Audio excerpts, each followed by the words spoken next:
아멘.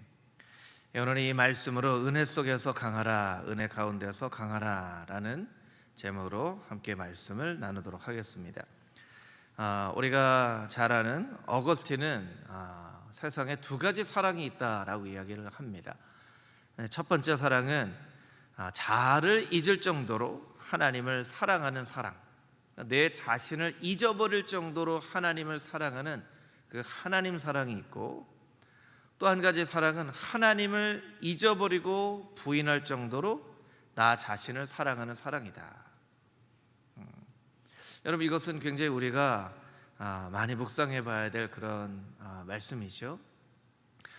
나 자신보다도 나 자신을 잊어버릴 정도로 나 자신에 관련된 모든 것들, 나 자신의 꿈, 나의 건강, 때론 나의 성공과 행복, 때로는 나의 자녀들조차 잊어버릴 정도로 하나님을 사랑하는 그 사랑, 그런 사랑이 있다는 거예요. 그런데 반대로 하나님을 잊어버릴 정도로, 하나님을 잊어버릴 정도로 나와 관련된 것들을 사랑하는 그런 사랑이 있다라는 것이죠. 디모데후서 말씀에 보면 이 말세가 될 때쯤 되면 사람들은 자기를 사랑하게 된다, 이렇게 이야기를 하고 있습니다. 오늘날 세상에 사랑이 없는 것이 아닙니다. 세상에 하나님을 잊어버릴 정도로 많은 자기 사랑이 있는 것입니다. 그래서 오늘날 사랑이 없어서 이 세상이 점점 살기 어려운 시대가 되어져 가는 것이 아니라, 사랑이 때로 너무나 많아서 그 사랑이 하나님을 잊어버릴 정도로 많기 때문에 나 자신으로 너무나 가득 채워져서, 어떤 시인의 가수의 노래처럼 내 속에 내가 너무나 많아서 당신께서 쉴 곳이 없는 그런 삶이 오늘날 우리가 살아가는 삶이라는 것이죠. 오늘 본문 말씀 가운데 사도 바울은 디모데에게 이야기합니다. 복음과 함께 고난을 받으라. 여러분, 어떻게 복음과 함께 고난을 받을 수 있을까요? 고난은 아무도 달가워하지 않습니다. 그런데 어떻게 고난을 받을 수 있을까요? 그 고난보다도 하나님을 더 사랑할 때, 그 고난보다도 예수님을 더 사랑할 때 고난을 받을 수 있는 것이죠. 여러분, 십자가를 볼 때마다 그런 생각 하시지 않습니까? 어떻게 우리 예수님은 저 십자가의 고난과 고통을 견디셨을까? 저 십자가의 모욕을 참으셨을까? 여러분, 하나님의 본체 대신 예수님께서 이 땅 가운데 오셔서 십자가에 달리신 것은 고통스러울 뿐만 아니라 너무나 모욕적인 십자가이죠. 근데 그것을 어떻게 견디셨을까? 그 십자가의 고난과 고통보다 나를, 여러분을, 우리 인간을 더 사랑하셨기 때문에 저 십자가를 견딜 수 있었던 거예요. 억지로 참으면서 견디신 것이 아닙니다. 더 사랑하는 마음이 있기 때문에 견디실 수 있었던 거예요. 여러분, 사랑은 모든 것을 가능케 합니다. 사랑은 모든 것을 이깁니다. 신앙의 환경과 관계는 굉장히 복잡하죠. 오늘날 우리가 살아가는 이 신앙의 환경이 굉장히 복잡해요. 오늘날은 더 복잡해졌죠.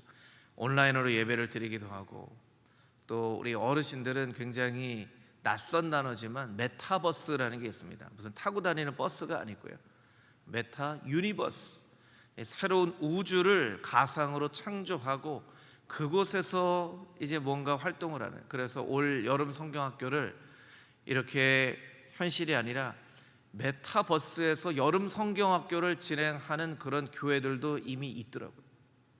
그러니까 실제로 우리의 자리에 있는 게 아니라 가상으로 어떤 공간을 만들어 놓고 그 공간에 들어가서, 예를 들면 안광국이라는 캐릭터를 만들고, 자, 우리 캐릭터들이 어디에 모여봅시다. 예를 들면 롯데월드에 모일 수는 없으니까 그 가상의 공간에서 롯데월드에 모여봅시다. 그리고 거기에서 노는 거예요. 여러분, 이런 시대가 되어져 버렸어요. 앞으로는 어떤 세대가 되어질지 참 기대가 되기도 하고 걱정이 되기도 하죠. 이런 신앙의 환경과 관계는 굉장히 복잡해졌지만, 여러분, 신앙의 원리는 간단합니다. 여러분, 이 세상에 많은 어떤 그런 법칙들이 있지만 사실은 원리를 따져보면 원리는 늘 간단합니다. 신앙의 원리는 무엇입니까? 우리에게 사랑이 있는가 하는 거예요. 하나님을 향한 사랑이 있는가, 예수님을 향한 사랑이 있는가. 예수님을 향한 불타는 사랑이 있는가, 하나님을 향한 뜨거운 사랑이 있는가, 그 사랑이 있으면요 아무것도 문제가 되지 않습니다. 여러분이 지금 경험하고 있는 신앙에 문제들이 있을 거예요. 때로는 관계의 문제도 있을 수 있고 여러 가지 하여튼간 신앙과 관련된 문제들이 있을 텐데요, 그 문제의 근원으로 잘 우리가 우리의 관심을 기울여 보면 하나님을 향한, 예수님을 향한 사랑이 사실은 식어졌기 때문에 문제가 되어지지, 예수님을 향한 정말 불같이 타오르는 사랑이 있으면 어떤 것도 문제가 되지 않습니다. 여러분, 초대교회는 너무나 많이 문제될 만한 일들이 많이 있었습니다. 배경도 다르고 출신도 다르고 여러 가지 많은 문제들이 있었지만 그들에게는 하나도 문제가 되지 않았습니다. 왜냐하면 예수님을 향한 뜨거운 사랑이 있었기 때문이죠. 우리에게 그 사랑이 있는가 없는가에 따라서 결국에는 우리의 신앙의 승리와 패배가 결정이 되어지는 거예요. 우리에게 영광의 면류관이 주어지는가 아니면 영광의 면류관이 주어지지 않는가가 결정이 되어진다는 것이죠.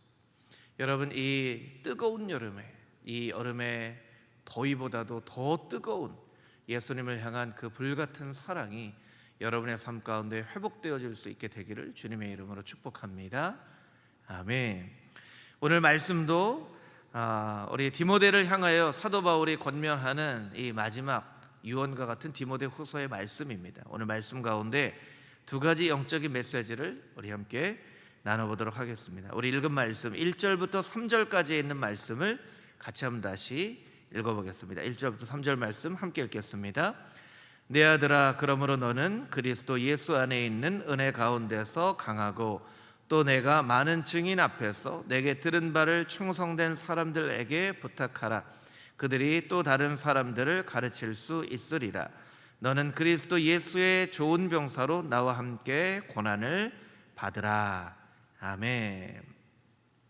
벌써 한 20년 가까이 된 그 자료인데요, 2003년에 LA 타임즈라고 하는 이 일간지에서 설문조사를 했습니다. 설문조사를 했는데 크리스찬을 대상으로 설문조사를 했어요. 당신은 크리스찬입니까? 여기에 예 하고 대답하는 사람에 대해서 이런 질문이 있었어요.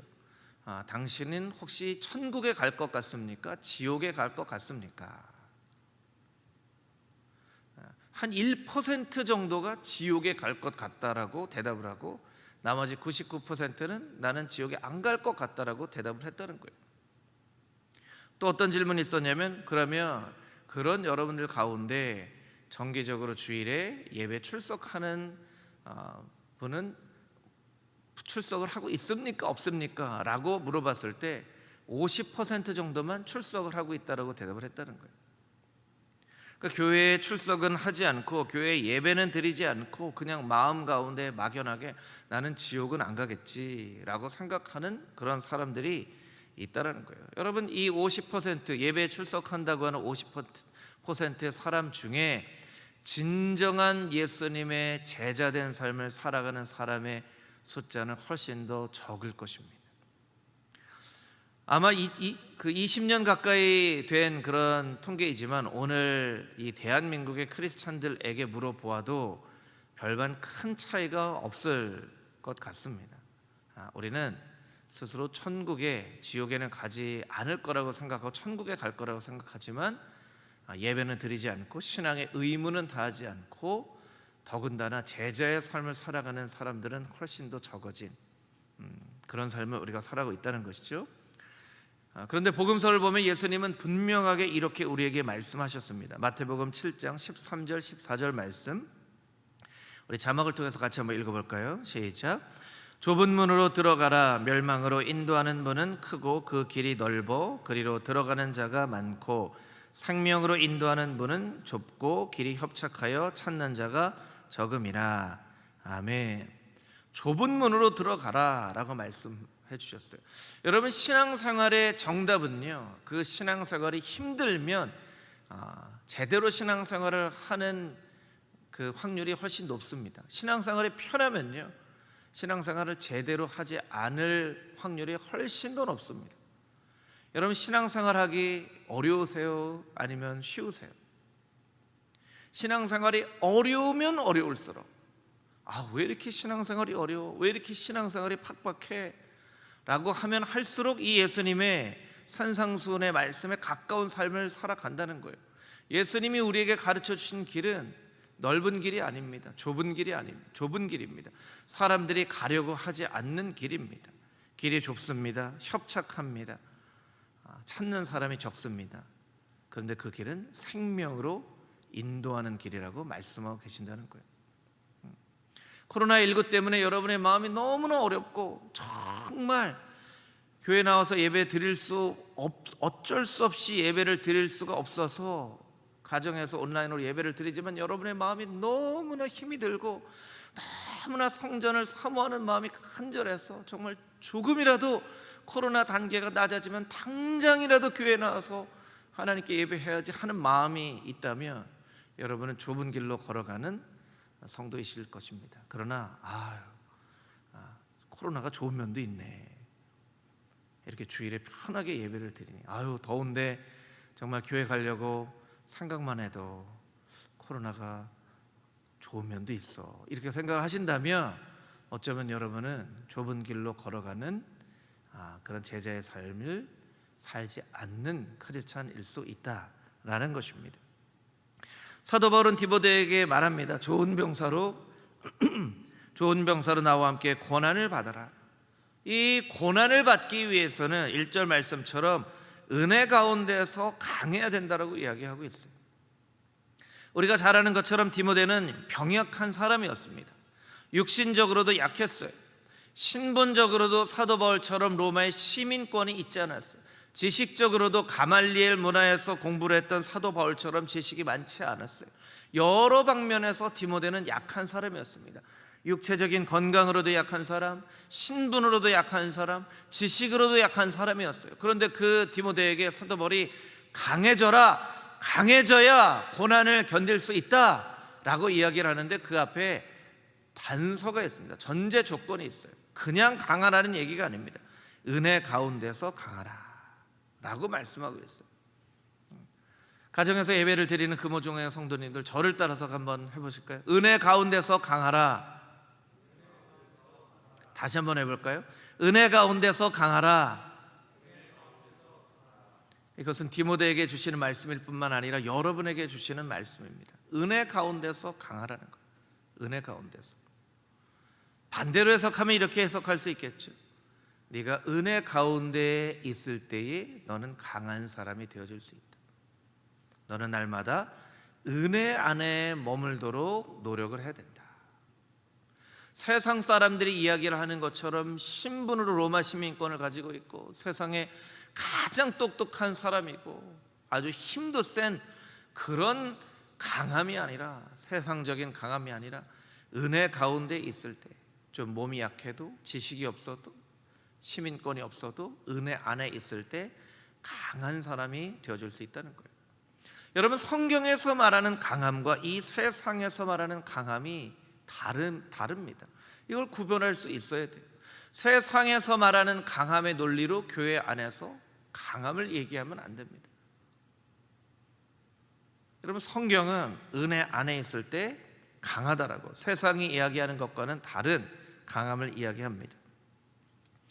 오늘 수요일 아침마다 우리 전도사님들하고 우리 관리 집사님, 사무간사님 모여서 큐티 나눔을 하는데 우리 관리 집사님이 이런 재밌는 얘기를 해주셔서 제가 그 재밌는 얘기를 여러분에게 한번 들려드리려고요. 어떤 사람들이 모여서 이렇게 이야기를 합니다. 세상에 누가 제일 똑똑한 사람인가? 석사 박사가 똑똑하지. 그랬더니 어떤 한 사람이 여보게 석사 박사보다 요새는 더 똑똑한 사람이 있어. 그래? 박사보다 똑똑한 사람이 있어? 누구야? 그 사람은 바로 밥사네, 밥사. 이런 어려운 까칠한 세상 가운데 밥 한 끼 살 줄 아는 따뜻한 마음을 가진 사람이 석사 박사보다 더 똑똑한 사람이라네. 그 얘기를 했더니 옆에 있는 친구가 또 얘기를 합니다. 밥사보다 더 똑똑한 사람이 있지. 그 사람은 바로 봉사지, 봉사. 열심히 봉사하는 사람, 그 사람이 더 똑똑한 사람이야. 그랬더니 옆에 있는 한 크리스찬이 가장 똑똑한 사람이 있는데 석사도 박사도 아닌 밥사도 아닌 봉사도 아닌 가장 똑똑한 사람은 바로 감사라네, 이렇게 얘기를 했다는 거예요. 제가 좀 재미있게 얘기를 했어야 되는데 여러분 좀 재미있으셨는지 모르겠습니다. 의미 있는 얘기죠. 똑똑한 척 하지만 밥 한 끼 못 사는 그런 사람이 있어요. 밥은 사지만 몸으로 정말 열심히 어려운 사람을 위해서 봉사할 줄 모르는 그런 사람들도 있죠. 그런데 가장 똑똑한 사람은요, 늘 감사하는 사람이에요. 감사하는 사람. 여러분 모두 가장 똑똑한 감사의 삶을 살기를 주님의 이름으로 축복합니다. 이 얘기를 듣고 있다 보니까 제가 예전에 목사 안수식에 한번 참석한 적이 있었는데요. 거기에 그 두레교회 원로 목사님 김진홍 목사님이 그런 얘기 하더라고요. 우리 목사님들 석사, 박사 되려고 노력하지 마십시오. 돌에 맞아서 죽는 게 석사고 밖에 나가서 죽는 거이 박사입니다. 그렇게 얘기하시더라고요. 목사님들도 정말 공부를 열심히 해서 이 공부한 것으로 하나님의 영광을 올려드려야지 하는 마음으로 공부를 하는 건 괜찮지만, 석사를 받으면, 박사를 받으면 내가 더 높아지겠지 하는 그런 교만한 마음이 생기지 않도록 석사는 돌에 맞아 죽는 것이고 박사는 밖에 나가서 순교하는 게 박사라고, 그렇게 얘기를 하시는 그 말씀도 기억이 나더라고요. 아까 그 얘기를 나누면서 또 어떤 사람이 그런 얘기를 했다고 합니다. 공자, 맹자, 순자, 노자보다 더 훌륭한 스승이 있는데 그것도 당신이 아나? 아니, 그 공자, 맹자보다 더 훌륭한 스승이 있단 말이에요. 어떤 스승이? 그건 바로 우자라네, 우자. 이 웃음이 없는 세상에서 웃으며 살아가는 우자. 그랬더니 또 옆에 있는 사람이 맞장구를 쳐줍니다. 우자보다 더 훌륭한 사람, 함께 살자. 나 혼자만 사는 게 아니라 함께 살자라네. 그랬더니 아까 감사를 얘기했던 크리스찬이, 아니야, 제일 똑똑한 사람은 예수님 믿자, 하나님 믿자라네, 뭐 이런 얘기를 했다라는 거예요. 여러분, 이건 그냥 농담으로 우스갯소리로 하는 이야기이지만 여러분, 신앙 안에서 강한 것과 세상에서 강한 것은 전혀 차원이 달라요. 전혀 차원이 달라요.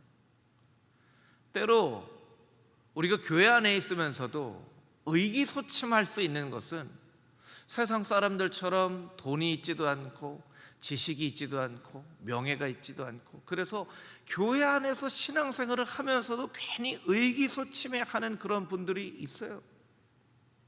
여러분, 절대로 의기소침해하지 마십시오. 여러분이 의기소침해한다는 것은 벌써 여러분 안에 신앙생활을 하면서도 세상의 논리가 가득 차 있다는 거예요.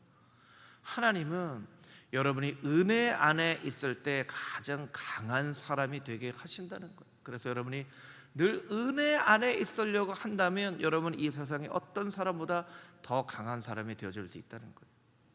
모세는 애굽의 왕자로 있을 때보다 미디안의 무명의 목자로 40년 동안 낮아지고 더 낮아진 삶을 살았을 때 진정한 강한 이스라엘의 지도자로 하나님께서 부르셨습니다. 베드로는 혈기가 왕성하여서 예수님을 잡으러 온 사람에게 칼을 꺼내어서 대제사장의 종 말고의 귀를 내리쳤죠. 여러분, 군사들이 둘러싸여 있는데 칼을 꺼내서 싸움을 하려고 덤벼든 사람이 바로 베드로입니다. 얼마나 무모한 사람입니까? 그만큼 혈기가 왕성한 사람이었어요. 그런데 베드로가 예수님이 네가 나를 3번 부인할 것이다라는 그 예언처럼 정말 예수님을 부인하고 낮아지고 겸손해졌을 때, 그래서 예수님께서 그 갈릴리 바닷가에서 내 양을 먹이라, 내 양을 먹이라, 내 양을 먹이라, 내가 나를 사랑하느냐, 내가 나를 사랑하냐 물으신 이후에 베드로는 3,000명을 회개시키는 놀라운 성령의 사람이 되어집니다. 여러분, 날마다 은혜 안에 거하십시오. 여러분의 삶 가운데 은혜가 메마르지 않게 하십시오. 여러분의 입에, 여러분의 얼굴의 표정 가운데 은혜가 메말라 있지 않은 삶을 살아가십시오. 그러면 여러분 진정으로 강한 하나님의 군사된 삶을 살게 될 줄 믿습니다. 아멘. 우리 4절에서 7절까지 있는 말씀을 같이 한번 다시 읽어보겠습니다. 4절에서 7절 말씀입니다. 시작. 병사로 복무하는 자는 자기 생활에 얽매이는 자가 하나도 없나니 이는 병사로 모집한 자를 기쁘게 하려 함이라. 경계하는 자가 법대로 경계하지 아니하면 승리자의 관을 얻지 못할 것이며 수고하는 농부가 곡식을 먼저 받는 것이 마땅하니라. 내가 말하는 것을 생각해보라. 주께서 범사에 내게 총명을 주시리라. 아멘. 오늘 본문의 말씀을 통해서 세 가지 비유, 이 세 가지 비유를 통하여 하나님이 쓰시는 사람, 하나님이 세우시고 쓰시는 사람의 삶의 방식을 이야기를 합니다. 첫 번째는 병사의 삶이고, 두 번째는 경기하는 선수의 삶이고, 세 번째는 농부의 삶입니다. 병사의 삶이라는 것, 삶이 우리에게 의미하는 것이 있는데 그것은 바로 헌신입니다. 헌신. 여러분, 병사의 삶은 헌신. 헌신이라는 것에 조금 다른 의미는 충성이라고도 할 수 있겠죠. 여러분, 군인은 나라를 지키기 위해서 집을 떠나 자신의 개인의 소지품까지도 다 집으로 보내고 군대에서 제공한 그 옷을 입고 세상에서 대학을 다녔건 직장을 다녔건 얼마나 부잣집 자제이건 얼마나 유명한 사람이건 다 상관없습니다. 그 군복을 입으면 그냥 한 명의 군인인 거예요. 나라를 지키는 것에 충성된 사람이죠. 여러분, 추워도 군인입니다. 더워도 군인입니다. 군인이 춥다고 막 이불 속에 들어갈 수 없습니다. 덥다고 나는 더워서 못하겠어요 할 수도 없습니다. 비가 온다고 축축하다고 할 수 없습니다. 여러분, 남자들의 군대 이야기를 들어보십시오. 그 무용담을 한번 들어보십시오. 정말 얼마나 힘들고 어려운 일을 겪었느냐에 따라서 그 목소리가 더 커지죠. 얼마나 힘든 일을 겪었느냐에 따라서 목소리가 더 커져요. 여러분, 군사라는 것, 우리가 하나님 나라의 군사라면 우리에게 필요한 것은 그러한 헌신과 충성이 필요하다는 거예요. 그런데 본문의 말씀 가운데 그 헌신과 충성을 이렇게 표현합니다. 4절 말씀 자막으로 한번 보여주시면 좋을 것 같은데요. 병사로 복무하는 자는 자기 생활에 얽매이는 자가 하나도 없다. 얽매이는 자가 하나도 없다. 이 얽매인다라고 하는 것은요, 어디에 이 얽매이다라는 말 자체의 의미처럼 얽매여 있다라는 게 아니에요. 이건 뒤죽박죽 되어 있다라는 뜻이에요. 킹제임스 버전에 보면 entangle이라는 단어가 써져 있는데 뒤죽박죽 되어 있다는 거예요. 군사는 자기를 모집한 사람을 기쁘게 하기 위하여 자기 생활에 뒤죽박죽 되어 있지 않다라는 거예요. 뒤죽박죽 되어 있지 않다는 것은 무엇이죠? 늘 정리가 되어져 있다라는 거예요. 언제든지 부르심이 있으면 군장을 하고 군복을 입고 총을 들고 나갈 정도로 잘 정리가 되어 있는 삶을 의미한다는 거예요. 군인에 대해서 여러 가지 많은 이야기를 할 수 있지만 이 디모데후서 2장 말씀에 한 가지 얘기합니다. 생활에 정리가 되어 있는 것. 여러분, 여러분의 시간은 정리가 잘 되어 있습니까? 예배 드릴 시간, 기도할 시간, 말씀 읽을 시간, 여러분이 개인적으로 보내야 될 시간, 가정을 위해 보내야 될 시간, 그런 시간들이 정리가 되어져 있어야 돼요. 여러분, 여러분의 재정이 정리가 되어져 있습니까? 이건 나 자신을 위해서 쓰는 재정, 이건 하나님께 반드시 드려야 될 재정, 이것은 선교사님과 어려운 사람을 돕기 위한 재정, 잘 구분이 되어 있습니까? 여러분, 구분이 되어 있지 않으면요, 우선순위에서 밀려나는 것은 늘 돈이 없어요. 여러분, 헌금할 돈이 없다는 건요, 헌금이 여러분의 삶 가운데 우선순위가 아니라는 거예요. 선교사를 돕고 싶은 마음은 있지만 선교사를 도울 돈이 없다는 것은요, 선교사를 도와야 된다는 것이 여러분의 삶 가운데 우선순위가 아니라는 거예요. 정리가 되어 있어야만 합니다. 성경에는 세월을 아끼라라는 말이 2번 나옵니다. 에베소서 5장에 한번 나오고 골로새서 4장에 나와요. 여러분, 세월을 아끼라는 이 말은요, 그냥 세월을 아끼라는 뜻이 아니에요. 엑사고라조라고 되어 있는 이 말은요, 속량하다라는 뜻이에요. 해방시키라는 뜻이에요. 돈을 주고 사다는 뜻이에요. 마치 노예가 있는데 돈을 주고 그 노예를 사서 그 노예를 자유인으로 해방시키는 것처럼 세월을 아끼라, 시대가 때가 악하니라. 이 악한 시대는 우리의 시간을 얽매여요. 뒤죽박죽을 만들어요. 이게 정말 예배 드려야 될 시간인지 성경을 읽어야 될 시간인지 나 자신을 위해 보내야 될 시간인지 모른 채 그냥 모든 시간이 뒤죽박죽 되어져서 하루가 어떻게 지나가는지도 모르게 하루가 그냥 피곤하게 잠들고 아침을 정신없이 일어나고 그렇게 일주일을 살고 한 달을 살고 1년을 살고 1년을 살아도 내가 뭘 하며 살았는지 모르게 우리의 시간을 뒤죽박죽 만들어요. 세월을 아끼라 때가 악하니라. 시간을 돈을 주고 사서 속량시키라는 거예요. 구원시키라는 거예요. 해방시키라는 거예요. 악한 시간에 악한 것에 얽매여 있는 너의 시간을 돈을 주고 사서 그 시간을 해방시키라는 거예요. 여러분, 우리가 시간을 정해서 하나님 앞에 예배해야만 하는 이유가 있습니다. 그것은 우리가 이 시간을 마치 돈을 주고 사는 마음으로 사서 이 시간은 하나님을 위한 거룩한 시간으로 내가 해방시킵니다, 속량합니다 라고 하나님 앞에 올려드리는 시간이라는 거예요. 여러분, 시간이 없지 않습니다. 뒤엉켜 있을 뿐입니다. 여러분, 말씀 암송할 시간도 있고요, 말씀을 읽을 시간도 있고, 책 읽을 시간도 있고, 교회 나와서 기도할 시간도 있고, 주일에 모여서 예배를 드리지 못할 뿐이지 평일 낮 시간에는 얼마든지 교회 나와서 혼자 기도할 수 있어요. 여러분, 주일 예배, 수요 예배, 금요 예배 못 드린다고 답답해하지 마시고 평일에 낮에 교회 오셔서 잠깐이라도 교회 나와서 하나님 앞에 기도하십시오. 그 시간을 돈을 주고 사십시오. 그것이 바로 세월을 아끼라, 엑사고라조라는 말이에요. 이 군사는 병사로 모집한 자는 시간에 얽매이지 않아 있어요. 시간이 나눠져 있어요. 돈이 나눠져 있어요. 물건이 나눠져 있어요. 뒤엉켜 있지 않다는 거예요.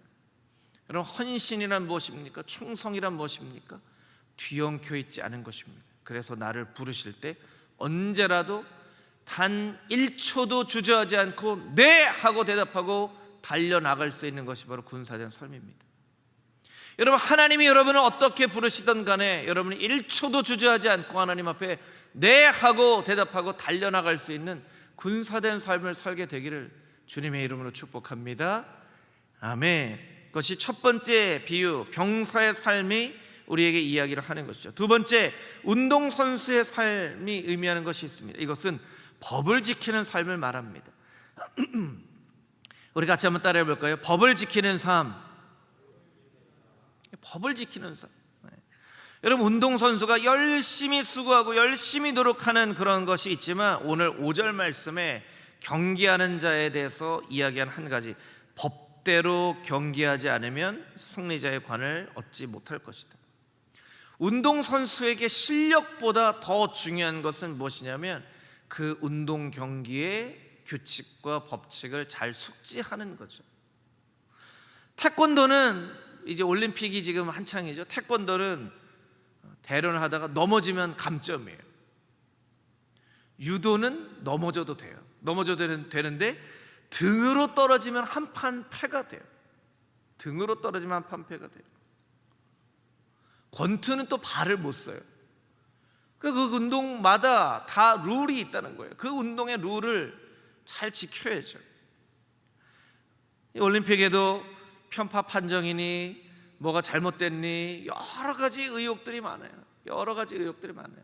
뭐 맞는 얘기인지 안 맞는 얘기인지 모르겠습니다. 또 요새는 너무나 매체들이 다양하고 막 관찰하는 게 많아서 이 컴퓨터도 발견해내지 못하는 것을 바로 네티즌들이 발견을 해내죠. 그래서 이건 저희가 잘못됐다, 뭐가 이렇게 뚝 떨어졌더라고요. 우리 태권도 아깝게 1회 전에 탈락한 이대훈 선수 뭐가 툭 떨어지더라고요. 저게 혹시 센서가 아닐까 막 발견해서 막 글을 올리고 막 하더라고요. 뭐 그게 진실이 어떤 건지 모르겠지만 여러분, 운동 경기에서 가장 중요한 그것은 무엇입니까? 페어플레이 정신입니다. 법대로 경기를 하는 것이죠. 그 페어플레이 정신이라는 것은 사람들 앞에서 페어플레이를 해야 되는 것이지만 자기 자신에게도 스스로 정직한 그런 삶을 살아야죠. 정직한 삶을 살아야 돼요. 때때로 어떤 운동 경기, 뭐 야구가 되기도 하고 농구가 되기도 하는데요, 승부 조작을 해서 평생 쌓아왔던 그런 캐리어를 한순간에 다 망쳐버리는 그런 사람들이 있죠. 순간의 유혹에 넘어가서 정말 그렇게 잘못할 경우가 있어요. 스스로에게 정직한 삶을 살아야 돼요. 여러분, 하나님은 우리의 깊은 속을 살펴보신다라고 말씀하고 계세요. 우리의 깊은 속은 잘 드러나지 않죠. 그러나 하나님은 그 깊은 속을 드러내시고 살펴보신다는 거예요. 실력이 있는 사람은요, 겉과 속이 다를 필요가 없습니다. 연약한 사람은요, 늘 겉과 속이 다를 가능성이 많아요. 겉으로는 강한 척하지만 속으로는 아주 연약한 그런 경우들이 있죠. 식물은 보통 다 연약합니다. 그래서 여러분, 식물을 잘 관찰해 보면요, 겉하고 속이 다 달라요. 수박은 겉으로 보면 초록색인데 안에는 빨갛죠. 사과도 마찬가지, 키위도 마찬가지, 밤도 마찬가지. 거의 모든 식물이 겉에 나타나는 것과 속이 다 달라요. 약해서 그래요. 겉은 강한 것처럼, 센 것처럼 꾸밉니다. 약한 동물은 보호색을 띱니다. 그럼 강한 동물은요, 보호색을 띨 필요가 없어요. 정말 법대로 경계하는 사람은 숨길 게 없습니다. 속일 게 없습니다. 정정당당하게 할 수 있는 거예요. 하나님께서 제자의 삶을 살아갈 때 법대로 경계하라고 우리에게 말씀해 주신다는 거예요. 그러면 일단은 법을 알아야 되겠죠. 우리가 법대로 경계하는 경주자가 되기 위해서는 하나님께서 말씀하신 이 말씀의 법을 알아야 되겠죠. 생명의 성령의 법을 알아야 되겠죠. 디모데에게 말씀하는 거예요.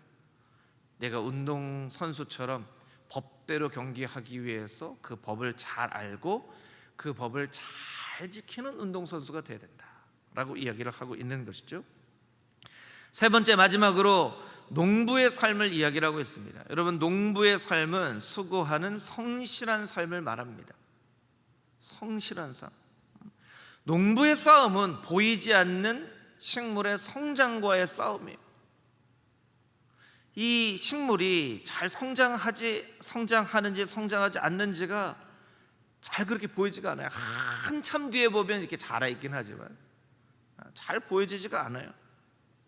그러니까 농부의 마음은 늘 가을에 추수할 때 가 있어야 돼요. 지금은 이렇게 고생을 하지만 추수할 때는 이런 곡식이, 이런 과일이 맺혀지겠지라고 믿음과 소망을 갖지 않으면요, 농부는요 절대로 이 뙤약볕에 나가서 일할 수 없습니다. 그 소망과 믿음이 있어야 됩니다. 울며 씨를 뿌리는 자는 기쁨으로 단을 거두리로다. 우리가 어떻게 울며 씨를 뿌리는 전도의 삶, 기도의 삶을 살 수 있겠습니까? 기쁨으로 단을 거둘 것에 대한 소망과 믿음이 있기 때문에 가능한 것이죠. 아이들을 키우다 보면 아마 어르신들은 뭐 아이 키우는 게 옛날 일이어서 잘 기억이 안 나시겠지만 눈에 크는 게 잘 보이지 않습니다. 한참 지나서 보면 이렇게 쑥 커 있죠. 아이들을요 키울 때 한참 뒤에 멋지게 아이들이 자라 있겠지라고 생각을 해야 아이들을 키울 수 있는 거예요. 그렇지 않으면 아이들 키우는 게 너무나 힘들어져요. 여러분, 아이들은 어떻게 자랍니까? 부모님이 가르친 대로 아이들은 자랍니다. 어떤 사람이 이런 정말 멋진 표현을 했더라고요. 자녀들은 부모들이 생명을 준 대로, 생명을 준 만큼 자란다. 자녀들을 키우는 것을 생명을 주는 거라고 표현을 했어요. 생명을 주는 것만큼 자란대요. 여러분, 금호중앙의 젊은 우리 3040 충성공동체 우리 성도님들, 우리 자녀들을 키울 때요, 자녀들에게 여러분이 생명을 준 만큼 준 방향대로 아이들이 자라게 되어 있습니다. 부모들이 정말 조심해야 될 말이 있죠. 쟤는 정말 누굴 닮았길래, 이건 자기 자신한테 욕하는 거예요. 쟤는 정말 누굴 닮았길래, 누굴 닮았겠습니까? 날 닮았죠. 쟤는 정말 누굴 닮았길래 저렇게 훌륭하게 자랐을까? 이런 얘기를 하면 괜찮겠죠. 저 누굴 닮았길래? 그럴 때는 저 아이는 이라고 안 하죠. 저건 이렇게 표현하죠. 누굴 닮았길래? 누굴 닮았을까요? 자기를 닮은 거예요. 내가 생명을 준 만큼, 생명을 준 대로 아이들이 자라는 거예요. 제가 예전에 지금은 다 이제 성인이 되고 뭐 중년이 되어 있을 텐데요, 장영주 바이올리니스트 장영주 씨 아시죠? 장영주에 대한 글을 읽은 적이 있었는데요. 장영주는 4살 때 바이올린을 처음 잡았어요. 그리고 이미 8살 때 데뷔를 했죠. 천재의 소리를 들으면서 8살 때 데뷔를 했어요. 14살쯤 되어서는요, 벌써 3년 뒤에 스케줄이 다 나와 있었어요. 14살 때 이미 17살 때 스케줄이 다 나와 있었어요. 17살, 17살이면 고등학교 1학년쯤 됐을까요? 고등학교 1학년, 중학교 3학년쯤 되었을 때 너무나 힘들어서, 내가 정말 너무나 힘들어서 도저히 견딜 수가 없습니다. 한 3개월 정도만 쉬었으면 좋겠습니다 했더니 그 매니지먼트 기획 회사에서 뭐라고 대표했냐면 3년 뒤인 20살 때에 3개월 휴가를 주겠다, 이렇게 얘기를 했다는 거예요. 3년 동안 스케줄이 하루도 빠짐없이 빡빡하게 있기 때문에, 어떤 경우에는 독일에 아직 지어지지도 않는 음악홀의 공연까지도 예약이 되어 있는 경우가 있었다는 거예요. 그런데 그것보다 장영주 씨가 어떻게 이렇게 세계적인 바이올리니스트가 되었는가, 세계적인 바이올리니스트가 된 것보다 더 중요한 것은 그것을 유지하는 거죠. 장영주 씨는요, 커피를 안 마십니다. 커피를 안 마십니다. 평상시에 약도 안 먹어요. 어떤 예가 있었냐면, 무거운 물건을 떨어뜨려서 발 등에 뼈가 부러졌다고 해요. 그런데 진통제를 안 먹었대요. 왜냐하면 약을 먹으면 그 약 때문에 조금이라도 이 바이올린을 연주를 하는 감각이 둔해질까 봐. 뼈가 부러졌는데도 진통제를 먹지 않고 연주를 하는. 그래서 세계적인 바이올리니스트 파가니니는 그런 얘기를 하잖아요. 하루를 연주를 안 하면 내가 알고, 이틀을 연습을 안 하면 상대방이 알고, 3일 동안 연주 연습을 안 하면 세상의 모든 사람이 다 안다. 그래서 세계적인 바이올리니스트지만 매일매일 연습을 한다. 여러분, 이것은 바로 농부의 삶입니다. 믿음과 소망이 있지 않고는 살아갈 수 없는 성실한 삶을 말하는 것이죠. 여러분, 우리가 이런 농부의 삶처럼 예배를 드리고 기도를 하고 말씀을 읽고 말씀을 암송하고 그렇게 살아야 됩니다. 우리 어르신들 가운데는 목사님 나이에는 성경이 잘 외워졌는데 나이가 들어서 잘 안 외워져요 하고 좀 면죄부를 받기를 기대하는 마음으로 저에게 얘기하시는 그런 분들도 있어요. 근데 여러분에게 한 가지 얘기 드릴까요? 어떤 나이가 많은 저희 교회 성도님이에요. 아침에 일찍 전화를 하셨어요. 아침 일찍 한 7시쯤 전화를 하셨어요. 그래서 저는 보통 9시 아침 일찍 전화 오는 전화는 장례가 났다는 전화 외에는 별로 없거든요. 그래서 뭔가 또 장례가 났나 했더니 그분이 얘기하시더라고요. 목사님, 제가 밤에, 그러니까 이른 새벽에 일어나 일하는 일을 하고 있는데, 그 일을 끝나고 집에 돌아오는 길에 이번 주 암송 구절을 쪽지에 적어서 버스를 타고 오면서 읽으면서 옛날에 영어 단어 쪽지에 적어서 외웠던 기억이 났습니다. 옛날에는 영어 단어 외운다고 쪽지에 적어서 외웠는데 왜 여태까지 성경을 이렇게 암송을 해야 되는지를 생각도 못하고 지내는지 모릅니다. 근데 오늘 그것이 생각이 나면서 이렇게 아침에 쪽지를 적어서 버스를 타고 오면서 성경을 읽고 또 암송할 수 있게 된 게 너무나 감사해서, 목사님 성경 암송해 주셔서 너무나 감사합니다. 그렇게 저에게 아침에 전화를 하셨더라고요. 제가 그날 정말 마음이 기뻤습니다. 성경 암송하는 걸 잘했구나. 많은 분들이 열심히 하고 계시지만 더 많이 열심히 하셔야 돼요. 여러분, 자꾸 핑계거리 찾지 마십시오. 나이가 들어서 또 눈이 침침해서 나는 원래 잘 암송을 못해서 핑계거리 찾지 마시고 농부처럼 성실하게 그 바이올리니스트처럼 둔해질까 봐 뼈가 부러졌는데도 진통제를 먹지 않고 매일매일 연습하는 마음으로 우리가 말씀을 암송하고 기도하고 예배를 드리면 반드시 하나님께서 상 주시는 제자의 삶을 살아갈 수 있게 될 것입니다. 여러분 금호중앙의 모든 성도님들 병사처럼, 운동선수처럼, 농부처럼 성실하게 충성되게, 또한 얽매이지 않는 그런 정리되지 않은 삶이 아니라 잘 정리된 삶으로 하나님 앞에 영광을 올려드리며 이 땅 가운데 하나님의 나라를 이루어가는 금호중앙의 모든 성도님들이 다 되시기를 주님의 이름으로 축복합니다.